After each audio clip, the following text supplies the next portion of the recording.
Hello everyone, আসসালামু আলাইকুম। আজকে আমি উইন্টার স্পেশাল হুডির সাথে একটা হিজাব স্টাইল দেখাচ্ছি, খুবই সিম্পল। আমার একটা কমেন্টে এক আপু লিঙ্ক পাঠিয়ে দিয়েছিল এবং ওই লিঙ্কে ছিল মাথার ক্যাপের সাথে, হুডির সাথে এবং আরও বিভিন্ন ধরনের সোয়েটারের সাথে হিজাব টিউটোরিয়াল দেওয়ার জন্য। তো আমি প্রথমে এই হুডির সাথে এই স্টাইলটাই শুরু করছি, পরে আস্তে আস্তে অন্য ভিডিওগুলো আমি আপলোড করে দেব। তো এখন এই যে আমি হিজাব নিয়েছি বেগুনি রঙের, আর এটাকে এখন গলার নিচে পিন করে দিচ্ছি। এক ভাঁজ করে নিয়েছিলাম, এখন আমি গলার নিচে পিন করে দিলাম। এরপর মাথার উপরে এখানটায়ও আমি আটকে দিব কোনাটাকে ঠিকঠাক করে, আরও একটা ছোট পিন দিয়ে এখানটায় আমি আটকে দিচ্ছি। আপনারা কেমন হিজাব টিউটোরিয়াল চান কমেন্ট করতে পারেন, আমি সবার কমেন্টের রিপ্লাই দেওয়ার চেষ্টা করব।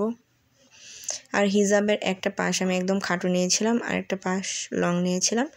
এখন এটাকে স্টাইল করার পর, এটা খুবই সিম্পল একটা হিজাব স্টাইল।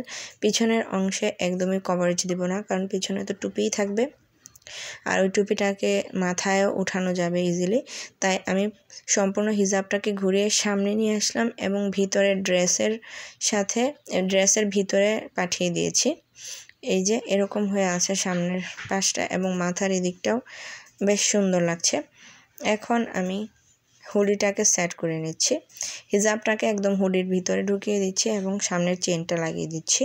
আমার ভিডিও ভালো লাগলে অবশ্যই ভিডিওতে লাইক করে দিবেন, আর আপনার হিজাবি নিকাবি ফ্রেন্ডদের সাথে শেয়ার করতে পারেন। এখন আমি চেনটাকে লাগিয়ে দিয়েছি আর এইভাবে অনেক সুন্দর লাগছে। এখন আমি টুপি পরে দেখিয়ে দেব যে কেমন লাগে, পিছন দিকটা অনেক সুন্দর লাগছে।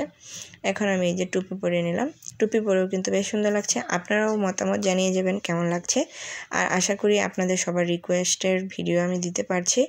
আর যারা রিকোয়েস্ট করেছেন সবার রিকোয়েস্টের ভিডিওগুলো আমি দিয়ে দেব। আজকে এই পর্যন্ত, আল্লাহ হাফেজ।